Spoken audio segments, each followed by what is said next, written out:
Kerala vision publications പ്രസിദ്ധീകരിക്കുന്ന എഴുത്തുകാരൻ ഷംനാദ് പുതുശ്ശേരിയുടെ വിശുദ്ധന്റെ കുമ്പസാരം എന്ന പുസ്തകത്തിന്റെ പ്രകാശനം വിദ്യാഭ്യാസ മന്ത്രി വി ശിവൻകുട്ടി നിർവഹിച്ചു.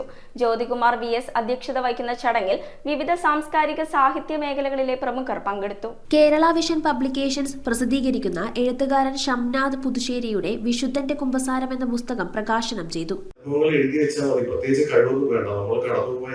സാഹചര്യങ്ങളിൽ പകർത്തി വെച്ചാൽ മാത്രം മതിയല്ലോ. ആൾക്ക് ഇഷ്ടപ്പെടാവുന്ന തരത്തിലുള്ള ഒരുപാട് വിഭവങ്ങളുണ്ട്.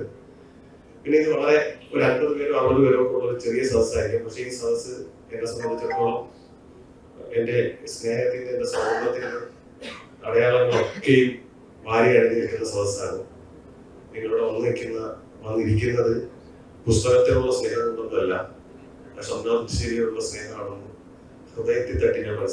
തിരുവനന്തപുരം മാസ്കോട്ട് ഹോട്ടലിൽ വെച്ച് നടന്ന ചടങ്ങിൽ വിദ്യാഭ്യാസ മന്ത്രി വി ശിവൻകുട്ടി പുസ്തക പ്രകാശന കർമ്മം നിർവഹിച്ചു. ജീവിതാനുഭവങ്ങളെ സത്യസന്ധമായി ആവിഷ്കരിക്കുക എന്നത് വലിയൊരു വെല്ലുവിളിയാണ്. ആ വെല്ലുവിളി ഏറ്റെടുത്തുകൊണ്ട് വായനക്കാർക്ക് അവരിലേക്ക് തന്നെ കണ്ണുകൾ തുറക്കുവാൻ സഹായിക്കുന്ന രീതിയിൽ ഈ പുസ്തകം രചിച്ച ഷംനാദ് പുതുശ്ശേരിയെ ഞാൻ അഭിനന്ദിക്കുവാൻ ഈ അവസരം ഉപയോഗിക്കുന്നു.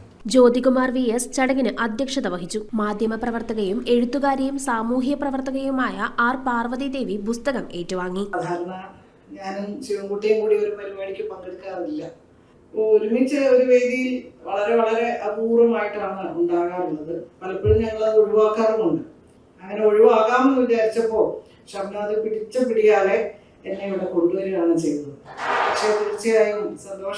വിവിധ സാംസ്കാരിക സാഹിത്യ മേഖലകളിലെ പ്രമുഖരായ സംസ്ഥാന പ്രസിഡന്റ് പ്രവീൺ മോഹൻ, നടനും എഴുത്തുകാരനുമായ പ്രൊഫസർ അലിയാർ, എഴുത്തുകാരി ഗിരിജ സേതുനാഥ്, ചലച്ചിത്ര നടൻ അനീഷ് രവി തുടങ്ങിയവർ വിശിഷ്ടാതിഥികളായെത്തി. പ്രിജേഷ് ആച്ചാണ്ടി, മാധ്യമപ്രവർത്തകൻ KV മധു, ചലച്ചിത്ര നടിമാരായ അംബിക മോഹൻ, രശ്മി ബോബൻ, കൃഷ്ണ കിച്ചു എന്നിവർ ചടങ്ങിൽ സംസാരിച്ചു.